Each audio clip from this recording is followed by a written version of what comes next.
Big boss ನೋಡ್ತೀಯಾ? ಯಾರು ಇಷ್ಟ ಆಗ್ತಾರೆ? ಯಾರು ಇಷ್ಟ ಆಗ್ತಾರೆ? ಸ್ಪಂದನ. ಸ್ಪಂದನ. ಸ್ಪಂದನ ಯಾಕೆ ಇಷ್ಟ? ಮೇಡಮ್ ಬಿಗ್ ಬಾಸ್ ನೋಡ್ತೀರಾ? ನೋಡ್ತೀವಪ್ಪ, ಡೈಲಿ ಅದು ನೋಡಿದೆ ಊಟ ಮಾಡಿ ಮಲ್ಗದ್ ನಾವು. ಮೇಡಮ್ ಯಾರು ಇಷ್ಟ ಆಗ್ತಾರೆ ಮೇಡಮ್? ನಮಗೆ ಗಿಲ್ಲಿ, ಕಾವ್ಯ, ರಕ್ಷಿತಾ, ರಘು. ಗಿಲ್ಲಿ ಗಿಲ್ಲಿ ಏನಕ್ಕೆ ಇಷ್ಟ ಆಗ್ತಾರೆ? ಗಿಲ್ಲಿ ಮಾತು ಪಂಚಿಂಗು ಒಳ್ಳೆ ಹಳ್ಳಿ ಹುಡುಗ, ಒಳ್ಳೆ ಪ್ರತಿಭೆ, ಅದಕ್ಕೋಸ್ಕರ ಗಿಲ್ಲಿ ನಟನ ಇಷ್ಟ ಆಗ್ತಾರೆ. ಏನಕ್ಕೆ ಇಷ್ಟ ಗಿಲ್ಲಿ? ಅವನ ಆಸೆ ಮಾಡ್ತಾನೆ, ಅದಕ್ಕೆ ಇಷ್ಟ ಆಗ್ತಾರೆ. ಯಾರು ಇಷ್ಟ ಆಗಲ್ಲ? ಅಶ್ವಿನಿ ಗೌಡ ಇಷ್ಟ ಆಗಲ್ಲ. ಏನಕ್ಕೆ ಇಷ್ಟ ಆಗಲ್ಲ ಅವ್ರಿಗೆ? ಅವರು ಬರೀ ತೀಟೆ ಮಾಡ್ತಾರೆ, ಅದಕ್ಕೆ ಇಷ್ಟ ಆಗಲ್ಲ. ಮೇಡಮ್ ಇಷ್ಟ ಆಗದೆ ಇರೋರು ಅಶ್ವಿನಿ. ಯಾಕೆ ಮೇಡಮ್? ಅವ್ರು ತುಂಬ ಇದು ಮಾಡ್ತಾರಪ್ಪ, ಓವರ್ ಸೈಡ್ ಎಲ್ಲರಿಗೂ ಏಕವಚನದಲ್ಲಿ ಅವರೇ ಬೈತಾರೆ, ಆಮೇಲೆ ಎಲ್ಲರಿಗೂ ಬಹುವಚನ ನೀತಿ ಪಾಠ ಹೇಳ್ತಾರೆ. ಇಷ್ಟ ಆಗಲ್ಲ ಅಂದರೆ ಅಶ್ವಿನಿ ಮೇಡಮ್. ಏನಕ್ಕೆ ಇಷ್ಟ ಆಗಲ್ಲ ಅವ್ರಿಗೆ? ಅವ್ರು ಹಂಗೆ ನಾನೊಂದ ಜಾಸ್ತಿ ಐತೆ ಅವ್ರಿಗೆ. ನಿಮ್ಮ ಪ್ರಕಾರ ಟಾಪ್ 3 ಯಾರ್ಯಾರು ಬರ್ಬೋದು? ಟಾಪ್ 3 ಅಂದರೆ ಕಾವ್ಯ, ಧನುಷು, ಅದು ಬಿಟ್ಟರೆ ಗಿಲ್ಲಿ. ಯಾರು ಗೆಲ್ಬೇಕು? ಗಿಲ್ಲಿನೇ.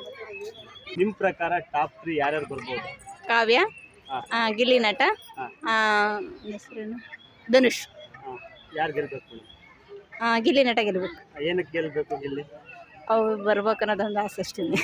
ಈಗ ಆಲ್ರೆಡಿ ಹೊರಗಡೆ ಹೋಗಿದಾರಲ್ಲ, ಎಲಿಮಿನೇಟ್ ಆಗಿ ಹೋಗಿದಾರಲ್ಲ, ಇಲ್ಲಿ ಹೋಗಿರೋರು ಯಾರಿದ್ರು ಇನ್ನೂ ಆಟಕ್ಕೆ ಒಂದು ಕ್ರೇಜ್ ಬರ್ತಾ ಇದೆ. ಬೇಡ ಅವ್ರು ಯಾರಿದ್ರು ಬರ್ತಾ ಇರಲಿಲ್ಲ. ನಮಗೆ ಗಿಲ್ಲಿ ಇದಾರಲ್ಲ, ಆಟ ಕ್ರೇಜ್ ಇದ್ದೇ ಇರುತ್ತೆ. ಗಿಲ್ಲಿ ವಿನ್ ಆಗಿ ಬರಲಿ ಅಂತ ಕೇಳ್ಕೊಂತೀವಿ. ಹೆಲ್ಮೆಟ್ ಆಗಿರೋ ಸೂರಜ್ ಇರ್ಬೋದಾಗಿತ್ತು, ಬಟ್ ಯಾಕೋ ಹೊರಗೆ ಹೋದ್ರು ಅವರು. ಇನ್ನೇನು ಮಾಳುನೂ ಇರಬೇಕಾಗಿತ್ತಪ್ಪ. ಮಾಳುನೂ ಚೆನ್ನಾಗಿ ಆಡ್ತಾಯಿದ್ರು, ಬಟ್ ಅವರು ಸ್ಪೀಚ್ ಅರ್ಥ ಆಗ್ತಾ ಇದ್ದಿಲ್ಲ ಮಾಡೋದು. ಇವರು ವಿನ್ ಆಗಲೇಬಾರ್ದು ಅಂತಂದ್ರೆ ಯಾರು?